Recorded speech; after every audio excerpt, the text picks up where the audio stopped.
तो ये चिट्ठी है कानपुर के मशहूर सिपाही जिनका अभी यूपीपीसीएस में सिलेक्शन हुआ है और वो कमर्शियल टैक्स ऑफिसर के पद पर उनका चयन हुआ है। उनकी चिट्ठी है जिसको मैं यहाँ पे पढ़ूँगा।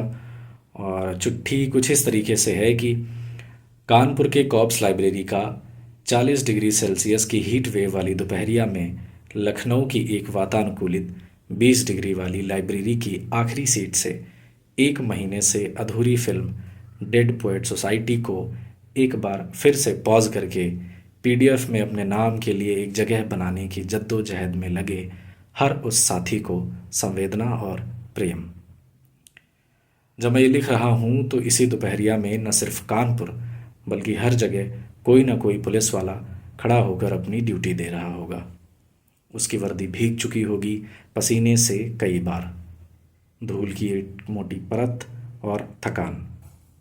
वहीं पर है अभी तक मेरे हिस्से का एक कोना। मैं उन सभी पुलिस वालों के लिए एक झप्पी भेज रहा हूँ। मैं उन्हें प्रेम भेज रहा हूँ। ये खत इस बारे में बिल्कुल नहीं है कि कानपुर में रात भर जागने वाला सिपाही अब मिलीमीटर से सेंटीमीटर बन गया है, बल्कि ये खत इसलिए लिख रहा हूँ कि कानपुर के हर गली, चौराहे और सड़क को प्रणाम कह सकूँ। शास्त्री नगर का काली मंदिर, नीरक्षीर चौराहे का शनिदेव मंदिर, गंगा बैराज की शाम या देर रात एचबीटीयू के कैंपस में खाली अकेली बेंच जिस पर मैं ड्यूटी के बाद अक्सर अकेले बैठा रहता था, सब तीर्थ हो गए मेरे लिए।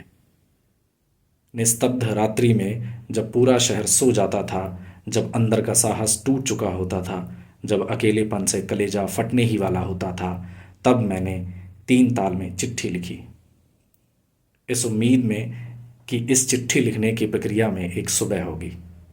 कईयों बार फेल होने के बाद अब इस बार लग रहा है कि ड्यूटी मुंशी का फ़ोन नहीं आएगा कि 10 मिनट में बावर्दी दुरुस्त फलानी जगह पर तुरंत पहुंचो, नहीं तो रपट लिख दी जाएगी।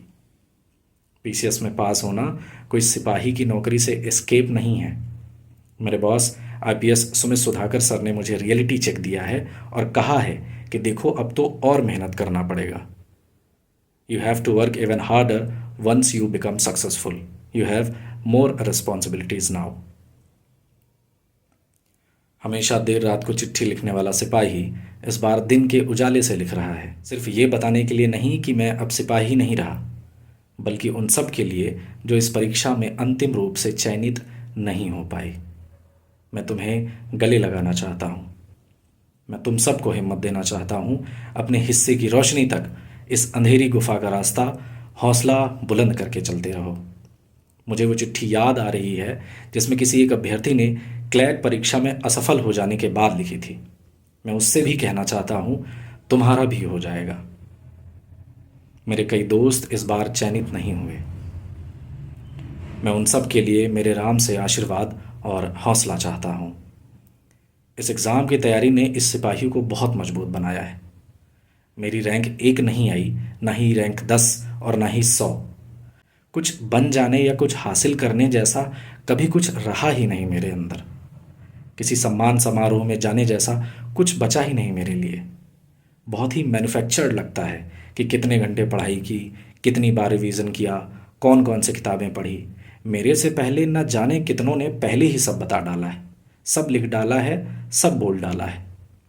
मैं तो उन किताबों के प्रति कृतज्ञता व्यक्त करना चाहता हूँ जो सिरहाने ही रखी रही मेरे हमेशा। कई किताबें जिनकी किसी कोने पर लिख देता था कविता कोई, या वो किताबें जो मेरी ओर देखती रही, कब पढ़ेगा तो मुझे सिपाही, बस खरीद लाता है बाज़ार से, मेलों से और सफ़र में आने वाले रेलवे स्टेशन से। कब ख़त्म होगा तेरा ये लक्ष्मीकांत और टेस्ट सीरीज़ का भंवर जाल। और कई किताबें जो चुपचाप देखती थी रोता मुझे देर ड्यूटी से आने के बाद, अब उचित सम्मान दे पाऊंगा मैं इन किताबों को शायद। मुझे खुद का कोई सम्मान नहीं चाहिए था। मैं उन लोगों के सम्मान में लिख रहा हूँ जो इंटरव्यू के बाद भी चयनित नहीं हुए इस बार। राम जाने क्या कमी रह गई होगी, बहुत तोड़ने वाला है ये एग्ज़ाम। उन सबको आशीर्वाद देना है ईश्वर। मैं उन लाखों आँखों की रोशनी के लिए प्रार्थना कर रहा हूँ जो इस वक्त एनसीईआरटी, स्पेक्ट्रम या टॉपर्स की कॉपी देख रही होंगी। सिपाही जब भी ड्यूटी से लौट कर आता तो बस ये सोचता कि अपने घर की एक दीवार पर किताबें रखने भर का सामर्थ्य देना मेरे राम। ट्रांसफ़र हो जाने के बाद अब मुझे अपनी उतनी चिंता नहीं रहेगी। अब मैं वो कर सकूँगा शायद। मुझे अफ़सर बन जाने की उतनी खुशी नहीं जितना रिलैक्स इस बात को लेकर कि मैं अब एक कोने में किताबें रख पाऊँगा।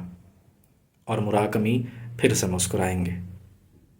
कानपुर से वापस आ जाने की प्रक्रिया में जो मेरे साथी इस वक्त भी बूट पॉलिश और दाढ़ी बनाकर ड्यूटी जाने वाले हैं, उन सबको हिम्मत और सल्यूट भेज रहा हूँ। मैं कुछ बना नहीं हूँ, ना ही कुछ पाया हूँ। बस 4 दिन लगातार 24 घंटे तक 8 पेपर को लिखने की थकान के बाद इस बार पारितोषिक मिला है। एक जवाब मिला है इस बार।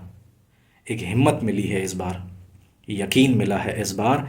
अपना नाम मिला है पीडीएफ में इस बार वो साहस मिला कि 11 साल बाद केमिस्ट्री सर से बात कर पाया, जिन्होंने नवोदय में मुझे हाउस कैप्टन बनाया था।